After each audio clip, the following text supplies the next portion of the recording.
Boridar or Pronoundar, every pony. This is BronyDan. It's not original, but hey, you try covering originality these days. I think everybody can agree that the relationship between Applejack and Rarity is one of the most interesting and best bits of the series. Anytime they're paired together in an episode, there is always the possibility that we'll get some form of memorable moment out of them due to their different personalities, whether it's mocking each other's traits in simple ways, or even the banter in Look Before You Sleep.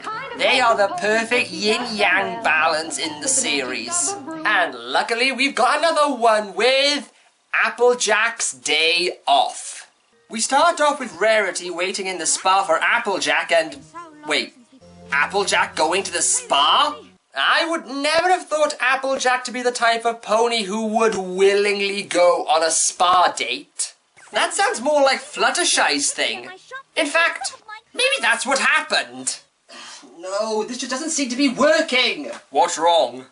Well, I finished the episode where Fluttershy learns about outside hell, but she doesn't really seem to be the kind of character who would be obsessed over minor details. Well, who would be then? Well, it would be either Twilight or Applejack or... Okay, make it Applejack then. But this episode takes place in the spa. We've never shown Applejack to be the kind of character who would willingly go on a spa date. Look, no one's going to notice that one detail, just do it. Clearly this guy has never heard of this fandom.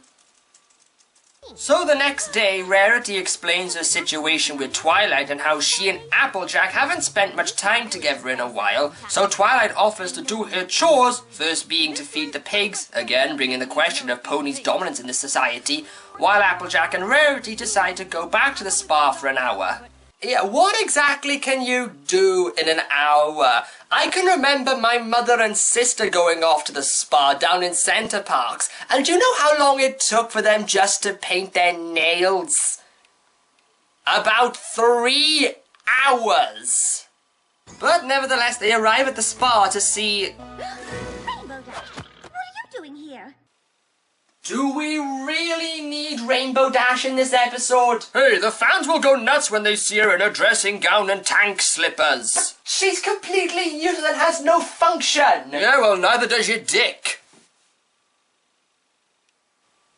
Yeah, that's right, I fucking went there.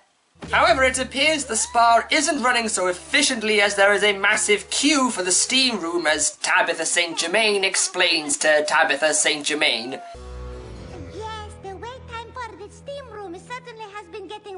Lately. Without steam, a steam room's just a room, and I've got plenty of those at home, because I live in a mansion.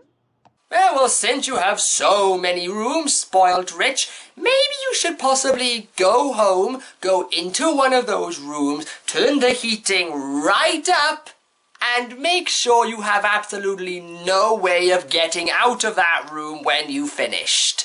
But because Applejack is so stubborn that she refuses to start without the steam room, she decides to sort out the problem, which results in a long, tedious trek following exposed pipes, that's safe, down to the laundromat and discovering the problem that everyone has already figured out.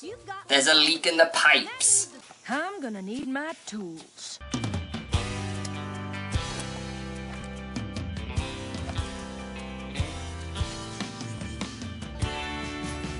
Ah, you're going too overboard, Applejack. We all know what the real solution is to fixing a leaky pipe. What you need is some newspaper and a bootlace. Ha ha! Said James. So Applejack manages to fix the leak in the pipe, only to find that it took them the entire hour. So they decide to head back to the farm to see how Twilight is doing.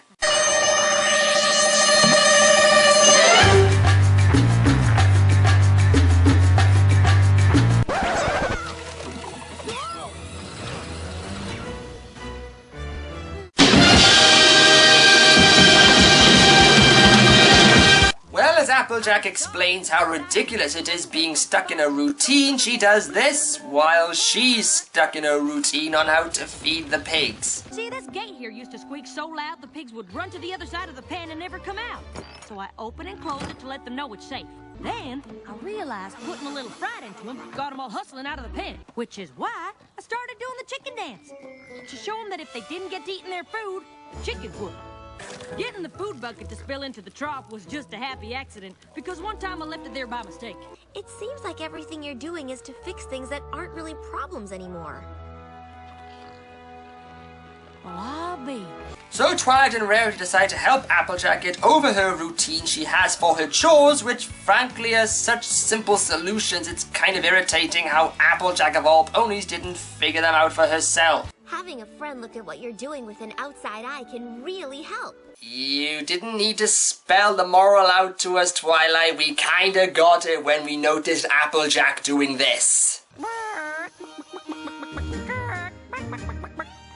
We kinda got the message. The only way I can describe this is that it's an Applejack episode. That's all you need to know in order to understand it. It's an average episode. There wasn't much memorable moments between Applejack and Rarity that there usually is. There were clear moments of padding which did slow the episode down, but the idea and resolution about accepting outside perspectives was okay and handled well.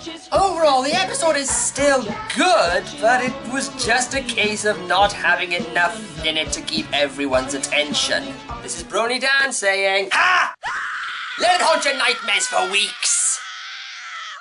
Who's a silly pony? You're a silly pony. Who is? You is Applejack. Bumping into posts and looking on the